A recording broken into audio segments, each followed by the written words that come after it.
Welcome back to Arts Weekly. Joining me now is Charles Shepard III, Executive Director of the Fort Wayne Museum of Art. He's here to talk about the exhibit Bright Lights, Big City. Charles, always good to have you on Arts Weekly. Thanks, Chuck. Great to be here.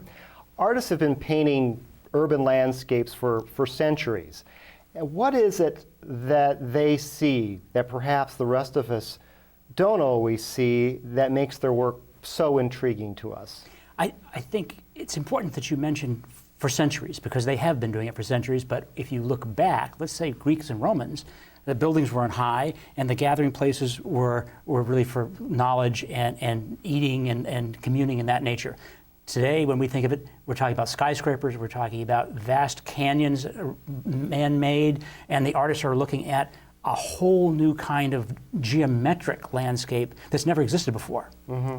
That's what pulls them in. So the theme of the exhibit currently at the museum is city urban landscapes. It really is, because we found that there was such a collective body of imagery about the city that it just was irresistible to do. Mm-hmm. Now, where do these paintings and watercolors, prints, what have you, come from? There's quite a number that you have over there at the museum right now. There's quite a number, and in fact, I'm very proud to tell you that this is one of the shows that is newly wrung, if you will, from our own collection, this permanent collection. We own all this work, and that's very exciting, because we're not an old museum, and we're not a wealthy museum, but we have excellent collections, and we're using them, I think, to maximum potential right now. Mm-hmm. I noticed, well, when I saw the work, I don't know if I'm one of the fortunate people or unfortunate people that have actually gone to high school and college in the 70s. And, I thought that everything about the 70s, from polyester suits to, the architecture was ugly. But that being said, you have a lot of pictures of urban landscapes, cities, and towns from the 70s. They never look so beautiful to me. How does that work? Yeah, how did that work? Well, first of all, I think there's probably some poetic license taken on the part of artists to structure some of these scenes like a gas line, which I remember being very horrible, looking like it's actually sort of a romantic... Where people had to line up for gas back in the 70s. Yeah, because and gas was so high at maybe $1 a gallon. So, but the shortage still. But I think here's what's at work there. You're talking about getting past World War II and abstract expressionism, where abstraction and a lot of angst filled every painting. Now we've moved into pop, and from pop we move into urban views. And these artists are really into celebrating this in a very positive manner, celebrating the freedom from the angst of abstract expressionism, and celebrating, wow, a mirrored building. How many options do I get to paint that and paint a car in a mirror, of a mirror, back at you again. All this reflecting going on. Yeah, very, very different. Right. And light, you mentioned lights of this. You flip the lights on in a city, you've got an entire new landscape. Mm-hmm. So artists they're sort of exalting like in a candy store. Right. But getting back to the whole, I guess, the way that some artists, I guess, idealize what many other people might see as urban blight. Like, for instance, I always remember this story. My grandfolks came over on the back in Ellis Island, and they said, when we came to America, we heard that the streets were paved with gold. Not only did we find out that the streets weren't paved with gold, but we were expected to pave them. Yeah. And in truth, a lot of these things that these artists were painting, these cities that are in the collection, were tough places to live, but yet the exhibit seems to put a kind of a positive spin on it. Do you think that that's kind of truthful, or how do you find that? I think there is some poetic license being taken. I think we are rose-colored glasses to a certain extent, but I think that maybe a deeper answer lies in how artists, as creative people, may see the universe. You and I were talking earlier that I think the theorists and the sociologists saw this, particularly at the start of the 20th century and the end of the 19th, as a very negative, alienated, isolated universe. Well, I don't think the artists ever read those books. I don't think they bought into that at all. I think the artists looked at this and said, even in a tenement, I see humanity. I see people talking to each other as they hang their wash out on the line. I see people gathering in a bread line. And yeah, it's sad, but I see humanity getting together and pulling together. So I think there's a very positive American message there. Indeed. And one wonders, I guess, since art has a way of putting time in perspective, that someday we'll see some of our current architecture and the things that we perceive as not very attractive right now in a whole new light. Maybe the artists are doing it for us and they're just way ahead of us. Exactly. Portraits of all the fast food places, and we'll think, oh my God, do you remember when? Yeah. But you guys have some big name artists at the museum. Richard Estes, I believe, is one of them, Wayne Thiebaud.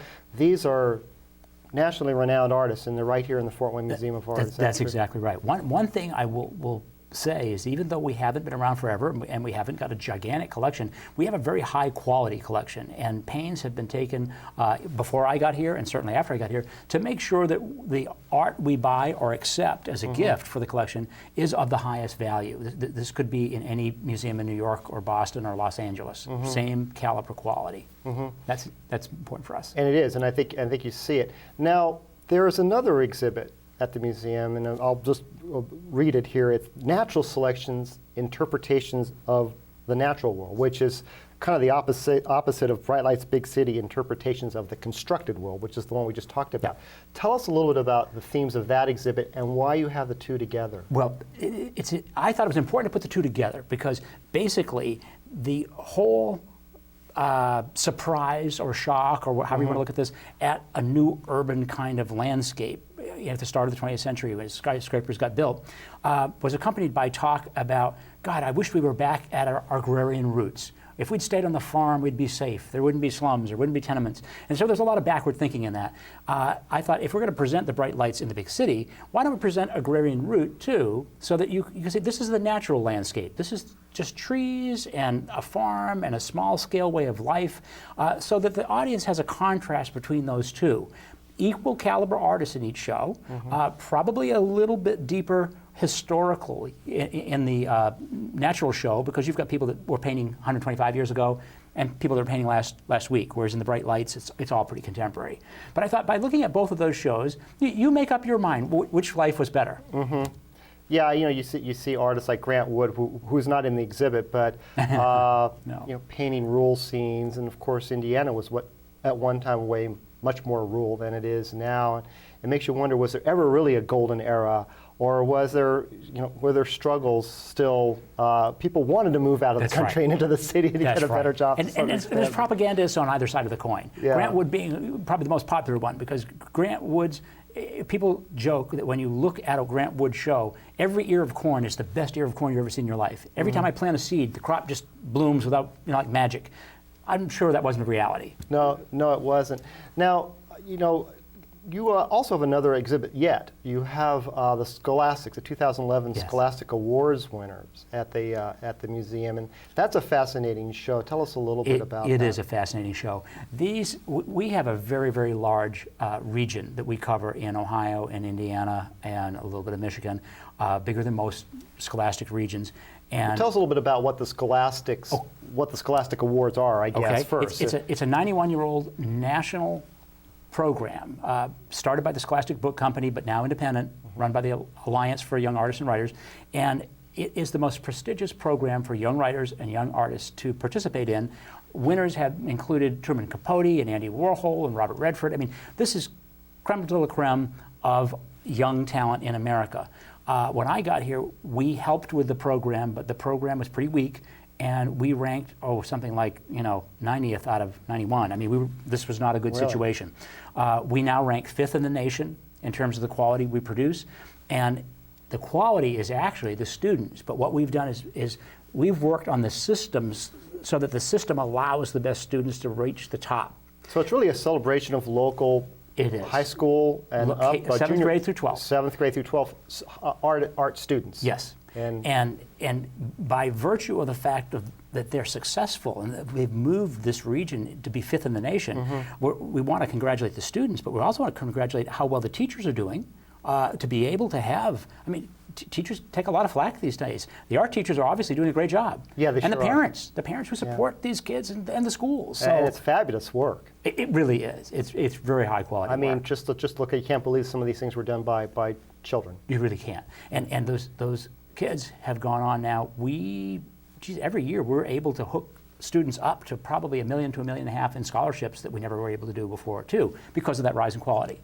You know, the museum does so many fascinating things. We just had Derek Reeves on the show from the Fort Wayne Philharmonic, and the Philharmonic has been doing concerts at the museum Yes. all week, part of the Fryman series. You guys do so much. I mean, that the public might not know. You have concerts, Philharmonic concerts. You have lecture series. If there was one thing you'd want the audience to know about the museum that they perhaps don't know, like the best kept secret of how cool the museum is and what it does, what would that be, you suppose? Well, I think it's a double-pronged answer here, because what we decided to do when I got here 8 years ago was to focus on that one. What is that thing? Well, that thing is, first of all, on people. The art and the program, everything is in service of people, which turns the museum's purposes on its head sometimes, because we in the museum world always worry about the object first. I don't worry about the object first. I worry about what the object can do in somebody's life. Second thing is, related to that, education. We specialize in education, and we know that we can deliver a better education than anyone anywhere. Doesn't matter geography, doesn't matter your budget, we know we can deliver, and we do. So those two things, every day we wake up, and that's what we are. I agree. Masters do. I think that the Fort Wayne Museum of Art offers a lot of opportunity for people who might not know a lot about art. This is a great way to get introduced to it. You have Yes. you have lectures and all kinds of ways of teaching people about it. Well, and it's worked out. Audiences come to each of these things and seem to like it. Well, I do too. I hope they do. Yeah, and it's a wonderful new building. If people haven't, it's relatively reopened, I would say. It's a beautiful, beautiful space that if people haven't been down there, they really need to check out. Well, thank you. Charles, thanks for coming on the show. I appreciate you asking me. Thank you. Okay. For more information about the Fort Wayne Museum of Art or how you can visit the museum, go to FWMOA.org. Missed us on PBS on Sundays? You can also watch us on the internet. Arts Weekly can be seen on YouTube and Facebook. And you can follow us on Twitter. And you can always catch us Tuesday through Thursday on College Access Television. I'm Chuck O'Connor. Thanks for tuning into Arts Weekly. Join me next week with guest David Cook from the Fort Wayne's Community Orchestra and Oliver Hoffman from Above and Beyond and the IPFW Department of Visual Communication and Design.